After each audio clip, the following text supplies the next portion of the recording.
저는 오늘 여덟 번째 설교 그리스도인들 택하신 족속이요 왕 같은 제사장들이요 거룩한 나라요 그의 소유된 백성들에 대해서 발표하겠습니다. 여기 제목과 같이 이 설교는 이 설교집에서 거의 첫 번째로 전도 설교가 아닌 양육 설교 같은 성격을 하고 있는데요. 그 이유는 저희가 마땅히 되어야 하는 그리스도인들의 특징, 그러니까 택하신 족속, 왕 같은 제사장들, 거룩한 나라, 그리고 소유된 백성됨에 대해서 말을 하고 있습니다. 이 설교는 베드로전서 2장 9절을 본문으로 하고 있는데요. 제목과 같이 오늘 오직 너희는 택하신 족속이요 왕 같은 제사장들이요 거룩한 나라요 그의 소유된 백성이니 이는 너희를 어두운 데서 불러내어 그의 기이한 빛에 들어가게 하신 자의 아름다운 덕을 선전하게 하려 하심이라 라는 말씀입니다. 에드워즈 목사님은 이에 대해서 아마 베드로 사도가 이 편지를 쓸 때 다음과 같은 출애굽기 말씀을 아마 인용했을 거라고 말을 하고 있습니다. 여기서는 앞에서 인용한 것과 비슷하게 세계가 다 내게 속하였나니 너희가 내 말을 잘 듣고 내 언약을 지키면 너희는 열국 중에서 내 소유 곧 택하신 족속이 되겠고 너희가 내게 대하여 제사장 나라가 되며 거룩한 백성이 되리라. 너는 이 말을 이스라엘 자손에게 고하였으니라고 말을 하고 있습니다. 여기서 더 나아가서 신약 시대에 살고 있는 저희는 저희 교회가 전체가 제사장 역할을 하는 것뿐만이 아니라 각각 개인이 왕 같은 제사장의 역할을 하고 있는 더 큰 은혜를 누리고 있다고 말을 하고 있습니다. 이 설교의 구성은 이 설교의 제목과 같이 굉장히 단순합니다. 먼저 택하신 족속, 그리고 왕 같은 제사장, 거룩한 나라, 소유된 백성의 의미에 대해서 충분히 설명을 하고 그리고 거기서 우리가 받을 수 있는 은혜와 그리고 적용할 점에 대해서 말을 하고 있습니다. 첫 번째로 택하신 족속입니다. 먼저 택하신 족속의 의미를 설명하기 위해서 신명기 32장 9절 말씀 여호와의 분깃은 자기 백성이라 야곱은 그 택하신 기업이다로다라고 말을 하고 있는데요. 먼저 설명하기를 하나님께서는 세상을 창조하셨기에 모든 것을 소유하고 계시지만 그 중에서도 특별히 하나님의 백성은 그의 택하신 기업이기 때문에 더 특별하다고 말하고 있습니다. 여기서 하나님께서 저희를 택하신 방법은 굉장히 주목을 할 만한데요. 첫 번째로는 믿음은 선택의 결과이지 선택의 원인이 아니다 라고 말을 하며 하나님의 주권에 대해서 먼저 강조를 하고 있습니다.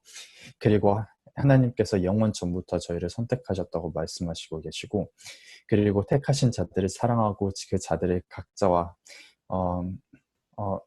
구약시대와 같이 제사장들 혹은 선지자들을 통해서 관계를 맺는 것이 아니라 개인적인 관계로 이루어진다고 말하고 있고 또 이 모든 것들이 예수 그리스도께서 구속하심으로 말미암아 저희가 죄의 삭을 치르고 하나님의 택하신 기업이 되었다고 말을 하고 있습니다. 이 모든 것들은 저희의 선택에 달려있는 것이 아니라 하나님의 영광스러움을 나타내고 있는데요. 저희는 이에 대해서 사랑과 감사를 드려야 된다고 말을 하고 있습니다. 또 큰 은혜를 받은 만큼 간절한 마음으로 그리스도인 됨의 자세를 검토와 저희가 선택받았다는 것에 대한 확신을 가지는 것의 중요함에 대해서 말을 하고 있는데요. 이런 메시지는 이 설교 전반에 주는 메시지와 일맥상통하고 있습니다. 두 번째로 저희가 택하신 족속이라는 의미에는 저희가 간접적 그리고 직접적으로 하나님의 혈통이라는 의미를 내포하고 있습니다. 먼저 간접적으로 하나님의 혈통이라 함은 저희가 하나님으로부터 기원한 교회에 속하고 있기 때문에 간접적인 하나님의 혈통이 되고 또 성도가 될 때 새로운 생명을 얻게 되었기 때문에 직접적인 하나님의 혈통이라고 말을 하고 있습니다.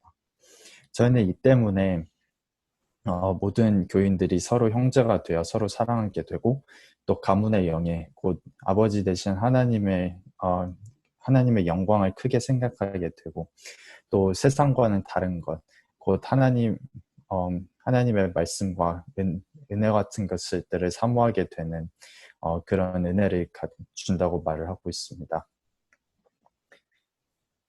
두 번째로 왕 같은 제사장들에서 대해서 말씀을 드리겠습니다. 먼저 왕 같은 제사장이라는 의미에 대해서는 다들 생각하신 바와 같이 구약 시대에서는 왕의 역할과 제사장의 역할이 나뉘어 있었지만 예수님께서 오신 뒤에 신약 시대의 저희는 왕 같은 제사장과 왕의 지위와 제사장의 지위를 경험하게 되었다는 것을 알 수 있습니다. 하지만 특이하게도 먼저 여기 설교에서는 구약 말씀이 스가랴 6장 13절 말씀을 인용하고 있는데요. 거기서는 그 위에 앉아서 다스릴 것이요 또 제사장이 자기 위에 있으리니 이 두 사이에 평화의 의논이 있으리라 하셨다라는 말씀을 인용하고 있습니다. 이처럼 구약 시대 율법에서는 왕의 역할과 제사장의 역할을 구분하고 있지만 이미 구약에서도 구약에서 말하는 복음에서도 왕의 역할과 제사장의 역할이 결국 하나로 합쳐질 것을 예언하고 있다는 것을 말하고 있는데요. 이런 점에서 복음의 경륜과 율법의 경륜이 다릅니다라고 설명하고 있습니다. 또한 예수님께서 왕이 되신 동시에 제사장이 된 것 같이 신자들도 역시 왕과 제사장이 되어야 마땅하다고 말을 하고 있습니다.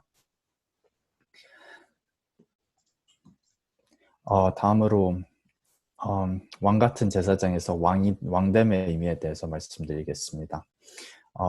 여기서는 누가복음 22장 29절 내 아버지께서 나라를 내게 맡기신 것 같이 나도 너희에게 맡겨라는 말씀을 인용하고 있습니다. 왕같이 된다는 것에는 크게 세 가지 의미를 담고 있는데요. 먼저 한 나라를 가진 것보다 뛰어난 영예를 누리게 됩니다. 그리고 성령께서 주신 은혜, 기쁨, 마음의 아름다움 같은 보배를 가지게 되고 또 왕의 통치, 곧 예수님과 교제를 통해서 하나님의 나라를 다스리게 된다는 의미를 담고 있습니다.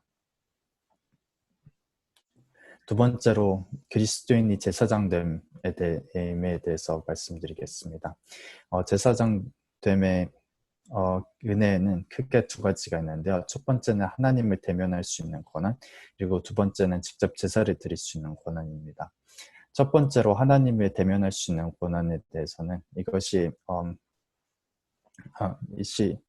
큰 은혜인데 이에 대해서는 장차 하늘에서 더욱 큰 영광을 마주보게 될 것이라고 하며 이 교리의 은혜로움에 대해서 부가적으로 설명하고 있습니다. 두 번째로 직접 제사를 드릴 수 있는 권한에 대해서는 조금 의아할 수 있지만 저희가 직접 제사를 드리지 않기 때문에 이 의미에 대해서는 조금 생각을 해볼 필요가 있습니다. 여기서 말하는 제사란 하나님 앞에 죄를 내어놓드리는 제사와 또 사랑을 불태워 드리는 제사 두 종류로 나눠 볼 수 있습니다. 이 중에서 죄를 앞에 드리는 제사는 저희가 회심하면서 또 저희가 회심한 이후에도 하나님 앞에서 죄를 놓아드리며 드리는 제사고, 사랑을 불태워 드리는 제사는 찬미, 순종, 사역자와 형제에 대한 사랑, 믿음의 기도를 드리는 제사와 같은 것들이 있습니다. 이것들은 저희의 권한이 되기도 하지만 또한 제사를 드리는 것은 제사장의 의무이기 때문에 이와 같은 제사는 저희의 의무가 되기도 합니다. 이에 대해서 히브리서 5장 4절에서는 이 존귀는 아무나 스스로 취하지 못하고 오직 아론과 같이 하나님의 부르심을 입은 자라야 할 것이니라라고 말하고 있습니다. 이와 같이 제사장은 거룩한 자리이기 때문에 제사장의 자리는 다른 사람에게 넘어갈 수도 없고 거절될 수도 없습니다. 또한 이같이 제사장 된 사람은 더욱 철저한 자기 검증과 직무에 대한 충실이 필요하다고 말을 하고 있습니다. 세 번째로 거룩한 나라됨의 의미에 대해서 말씀드리겠습니다. 저희가 하나의 거룩한 나라됨에 있어서는 크게 두 가지 의미가 있는데요. 첫 번째로는 성도들은 모두 한결같이 동일한 나라에 속한 사람입니다. 곧 하나님의 나라에 속한 사람이기 때문에 사람이라는 의미가 있고, 또 두 번째로는 저희가 모든 그리스도인들은 같은 언어로 말하는 사람들입니다. 와 같은 말과 같이 저희가 동일한 언어로 서로 소통을 한다는 것의 의미를 담고 있습니다. 이 거룩한 나라에 속해 있다는 것의 의미로운 점은 하나님께서 직접 구분을 하셨다는 것입니다. 내가 너를 복중에 짓기 전에 너를 알았고, 내가 태에서 나오기 전에 너를 구별하였고, 너를 열방의 선지자로 세웠노라 하시기로 라는 레위기 1장 5절 말씀에서 이와 같은 것을 알 수 있습니다. 이와 또 거룩한 나라의 모습에서도 저희가 이 메시지의 은혜로움에 대해서 알 수 있습니다. 그 이유는 첫 번째로 하나님께서 가장 지혜롭고 의로운 법에 의해서 그 나라를 통치하시기 때문이고, 두 번째로는 사랑이 사회를 묶는 완전한 끈이 되고, 또 마지막으로는 회복된 에덴이 영광스러운 영토가 되기 때문입니다. 마지막으로 소유된 백성의 의미에 대해서 말씀드리겠습니다. 소유한 백성, 저희가 하나님의 소유된 백성이란 된 이유는 하나님께서 저희에게 가치를 부여하셨기 때문입니다. 그리고 하나님께서 예수님을 통해서 모든 죄를 사함받게 해주셨기 때문입니다. 이에 대해 유익한 점은 크게 두 가지가 있는데요. 하나님께서 참된 그리스도 마음에 관심을 기울이시기 때문이고, 또 악인의 제사는 여호와께 비서 미워하셔도 정직한 자의 기도는 그와 기뻐하시나니라는 잠언 15장 8씀 말씀에서 찾을 수가 있습니다. 이로해서 저희는 택하신 족속, 왕같은 제사장들, 거룩한 나라, 그리고 소유된 백성의 의미에 대해서 알아보았습니다. 에드워즈 목사님은 이 설교를 다음과 같은 마태복음 5장 46절 47절 말씀으로 끝맺고 있습니다. 너희가 너희를 사랑하는 자를 사랑하면 무슨 상이 있으리요? 세리도 이같이 아니하느냐? 또 너희가 너희 형제에게만 무난하면 남보다 더 하는 것이 무엇이냐? 이방인들도 이같이 아니하느냐는 말씀입니다. 이와 같이 저희가 하나님의 택하신 족속이 되고 왕같은 제사장이 되고